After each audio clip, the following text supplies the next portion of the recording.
Miaou. Funky bass drop now. Bonjour et bienvenue pour les coulisses de l'épisode 22 de Super 4. Ça passe, quand même, mine de rien, 22 épisodes, voilà, c'est cool. Miaou. Dans cet épisode 22, j'ai lancé le concept, puisque j'avais plus vraiment d'idées. La dernière idée que j'ai eue, elle était plutôt jolie et belle, on peut dire ça.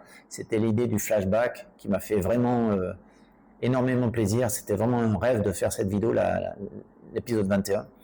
Mais là, je manquais d'idées et je me suis dit, pour attirer les gens, il faut que ce soit pas les actions ou les mésaventures qui arrivent à Super 4 qui le mettent en avant, l'épisode, mais plutôt le lieu.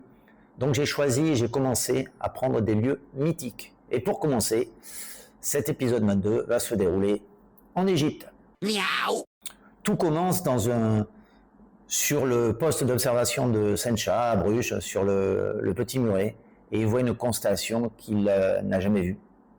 Et il va suivre cette étoile, il va suivre l'étoile du centre, qui va le mener en Égypte, à côté des pyramides et du Sphinx. Et là, il va rentrer dans ce monde mystique extraordinaire qui est le monde de l'Égypte et de ses mystères et de ses secrets, en fait. Voilà. Miaou.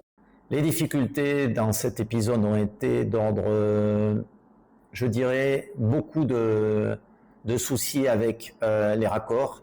À un moment, on le voit aussi, alors qu'il y a Oni qui est en train de gratter à la porte. Ouais.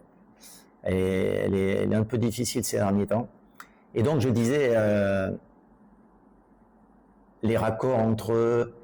J'ai essayé de respecter une géographie, parce que je suis parti sur une géographie particulière, et étant très tatillon et relativement précis, en général, j'aime bien faire les choses correctement. J'ai donc placé le Sphinx sur la gauche, sur la droite des pyramides, comme l'est effectivement le Sphinx dans la vallée des rois. Et il y a quelques petites incohérences au niveau du Sphinx. À un moment, il a les deux pattes tellement rapprochées qu'on dirait qu'il n'y en a qu'une, et puis la scène d'après, il y a les deux. J'ai essayé de la refaire 4-5 fois. Ça a créé d'autres incohérences encore plus grandes, donc je me suis dit, je laisse comme ça. Mais par contre, après, lorsqu'on entre dans la pyramide, là, je me suis vraiment éclaté, quoi. C'est, pour ma part, je trouve que c'est magique. Miaou. J'ai fait intervenir dans cet épisode 22 une déesse qui s'appelle la déesse Bastet, et qui n'est pas une déesse inventée, qui est une déesse totalement inscrite dans la mythologie égyptienne, et qui est la déesse avec une tête de chat. Donc, dans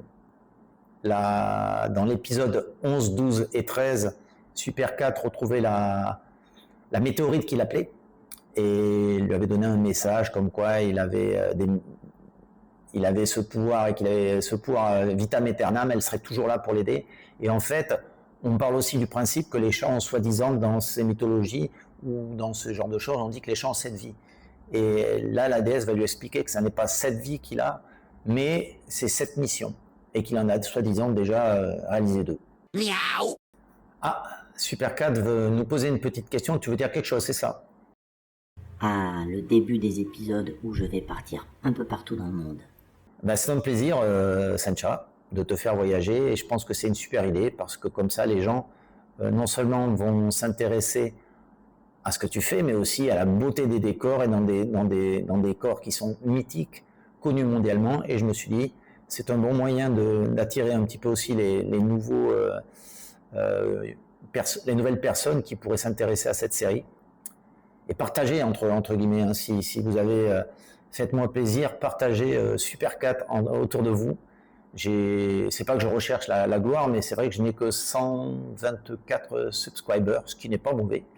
Mais bon, si vous pouviez partager, ça m'aiderait bien, en tous les cas, de liker, de partager, soit à des enfants, soit à des adultes qui sont restés de grands enfants un peu comme moi, des amis, voilà. Miaou. Dans cet épisode 22, j'ai donc lancé le concept du lieu géographique célèbre, mythique, et ça n'est que le début. Il va y avoir pas mal d'épisodes comme cela.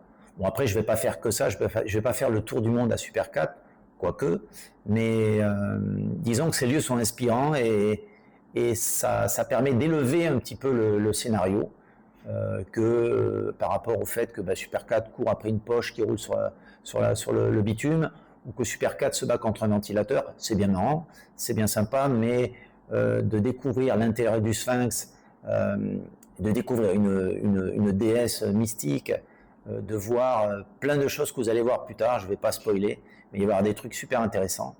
Le prochain épisode, l'épisode 23, sera un épisode qui est inspiré par Patrick, qui est l'un de mes fidèles spectateurs.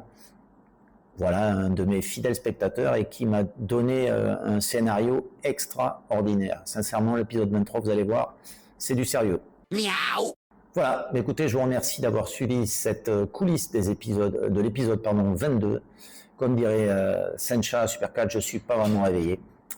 Et je vous remercie et je vous dis à bientôt pour l'épisode 23. Voilà. À bientôt.